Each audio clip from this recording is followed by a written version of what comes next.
As for the rest of you, Realistically, this should never have happened. We saw back in season 1 that Cecil was able to teleport away from Omni-Man on multiple occasions, one being when he was already knocked off his feet. Omni-Man should still be way stronger and faster than Mark, even though he's been training, so Mark should never be able to catch Cecil like this. I get the writers wanted to show off how serious Mark is in the moment, but there had to be a better way to get it done without making Cecil look like an idiot that isn't taking this job seriously. The writers do this a few times, and it's because if they didn't, the story would completely change. Here's another one. When Cecil got his hands on D.A. Sinclair and the Reanimen, why didn't he try to bring back the original Guardians of the Globe as undead soldiers? We know at this point he knows that Omni-Man killed them, and he's just trying to keep the peace until he figures out why he did it and also how to stop Omni-Man.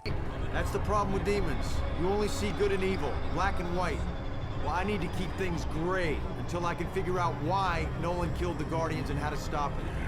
We also know he's gathering whatever intel or resources he can use against him, like the giant kaiju. And the whole reason he doesn't put Sinclair in jail for his crimes is because he thinks he can use the Reanimen tech for good, so why not try it on the Guardians? He knows that even though they lost, they still put Omni-Man into a coma, so it's not like they're completely useless in a fight against him. I can understand him not reviving the Immortal because he goes straight to Omni-Man and ruin the peace you're trying to keep, and maybe you don't know enough about Martian biology to bring back the Martian, but everyone else should be fair game. Imagine, right, if instead of dropping in plain Reanimen that temporarily stalled Omni-Man, they dropped in a revived Guardians team. One that isn't gonna hesitate because he's their friend. A team that isn't gonna make stupid decisions like jumping on top of him even though for all intents and purposes, you're a regular human going up against a god. A team that's also amped to be stronger than they originally were. Remember, these Reanimen are just regular humans, and they're able to stall Omni-Man for like a minute or so and do serious damage against Invincible if given the time. So a Guardians of the Globe version should be way more dangerous than that. They might even be capable of killing Omni-Man. Red Rush arguably did the most damage to Omni-Man because he gave him internal bleeding, and he only needed about a second to do so. Imagine what he could do if you gave him regular Reanimen soldiers to stall Omni-Man or hold him down while he dishes out damage. And this would be a version of him modified to be stronger. Even if Cecil's unsure if they'd be able to permanently stop him, it shouldn't stop him from trying. He knew the regular Reanimen would only be able to slow Omni-Man down at best, and he still sent them after him. He also knew that the kaiju just flat out lost against Omni-Man originally without doing any real damage, and he still sent that out there after him. There's no excuse for him not to use this tech. We know he doesn't care about defiling the corpses of a hero because all the regular Reanimen he uses are canonically fallen soldiers.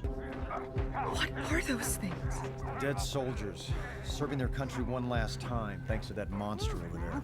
We also know the tech can be used on superhumans because he jumps at the chance to turn those evil marks into Reanimen. With what I just explained, he seems stupid not to do this, right? I want to say the writers are going to stop making Cecil forget to use tech he has, but they just did so in the last episode of the third season, and it's this. Contrary to popular sentiment, I actually don't think Cecil is stupid for keeping Conquest locked away. Any intel he could get on the other Viltrumites would be priceless, and he saw that Mark was able to do some kind of damage to him, and we know he has those other marks being worked on, so they would realistically have a chance at putting him down again if the caged cube doesn't work. Plus, because Conquest survived all this, I sincerely doubt they have any realistic way to kill him right now, and even Invincible suggesting they burn him is strange considering he himself is basically immune to lava. They probably need to shoot him into the sun, and that comes with his own set of complications. No, my only problem is with how Cecil does it. Yeah, it's good to keep him locked in a room and to have failsafes, but maybe have one of those failsafes be that sound frequency that completely immobilized Invincible. We saw how useful it is in the beginning of season 3 and how he essentially couldn't move with it activated. We also saw that it can be activated inside an entire room like they did here to kill that one evil Invincible. Why not install 2 of these earpieces into Conquest that you guys installed into Invincible and also rig the whole room to play that sound frequency?